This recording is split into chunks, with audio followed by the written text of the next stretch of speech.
जय गुरु जी, शुक्राना गुरु जी। गुरु जी की प्यारी प्यारी संगत जी को जय गुरु जी। आशा करती हूँ कि आप सभी स्वस्थ होंगे और मस्त होंगे। संगत जी, आज फिर मैं अपनी कहानी लेकर प्रस्तुत हूँ आपके सामने और कहानी का शीर्षक है सब कुछ तुम्हारे हाथ में है।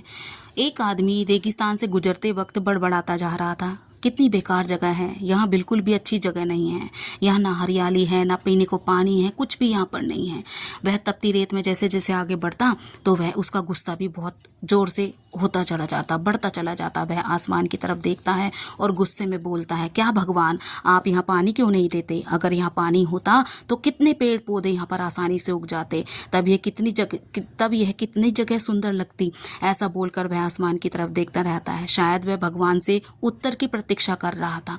तभी एक चमत्कार होता है संगत जी। वह आगे जाता है तो देखता है कुआं है। वह उस कुएं की तरफ भाग कर जाता है, देखता है कुआं पूरा भरा हुआ था पानी से।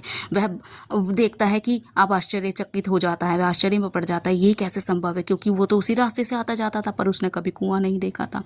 अब क्या है, वो भगवान अब आसमान की तरफ फिर देखता है और भगवान से कहता है, काश यहाँ पर बाल्टी और रस्सी होती ताकि पानी बाहर निकाल लेता। अब देखता है, क्या देखता है, उसकी नज़र बाल्टी और रस्सी पर पड़ती है कि वो तो कुएं के पास रखी हैं।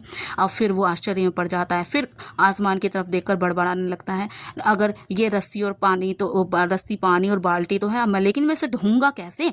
तब उसे महसूस होता है कि उसकी पीठ के पीछे जैसे कुछ खड़ा है। वह पीछे पलट कर देखता है तो एक ऊंट खड़ा होता है। वह घबरा जाता है और उसे समझ में नहीं आता। वो सोचता है कि कभी भगवान ने मुझे तो नहीं चुन लिया रेगिस्तान को हरा भरा करने के लिए। अब क्या होता है, वो आसमान की तरफ देखता भी नहीं है और कुछ नहीं बड़बड़ाता। वह तेजी से अपने कदम आगे बढ़ा लेता है। आज जैसे वो आगे बढ़ता है तभी अचानक एक कागज का टुकड़ा उसके पास उड़ता हुआ आता है। उस कागज पर लिखा होता है, वह कागज को उठाता है, उस कागज पर लिखा होता है, संगत जी, मैंने तुम्हें पानी दिया, बाल्टी और रस्सी दे दी, पानी ढूंढने का साधन भी दे दिया, अब सब तुम्हारे हाथ में है। अब तुम इस रेगिस्तान को हरा भरा बनाओ। वो कहता है, जैसे ही वो उस चीज़ को पढ़ता है थोड़ी बहुत देर के लिए वह रुकता है, लेकिन फिर वो आगे बढ़ जाता है और आज भी रेगिस्तान कभी हरा भरा नहीं हुआ है। तो संगत जी, इससे हमें कहानी से हमें सीख मिलती है कि कई बार क्या होता है कि हम लोगों के पास बहुत से साधन होते हैं, लेकिन फिर भी हम भगवान को, अपने बुजुर्गों को, अपने परिवारजनों को, अपने आप को, स्वयं को, सबको हम दोष देते हैं और अपनी चीज़ों पर ध्यान नहीं देते। तो संगत जी, अब ये गुरुजी भी यही कहा करते थे, जो तुम्हारे पास है तुम उसी में संतुष्ट रहो, जितनी चादर हो उतने ही पैर फैलाओ, उसी में खुश रहो। तो संगत जी, आज मैं अपनी वाणी को ही विराम देती हूँ। जय गुरु जी, शुक्राना गुरु जी।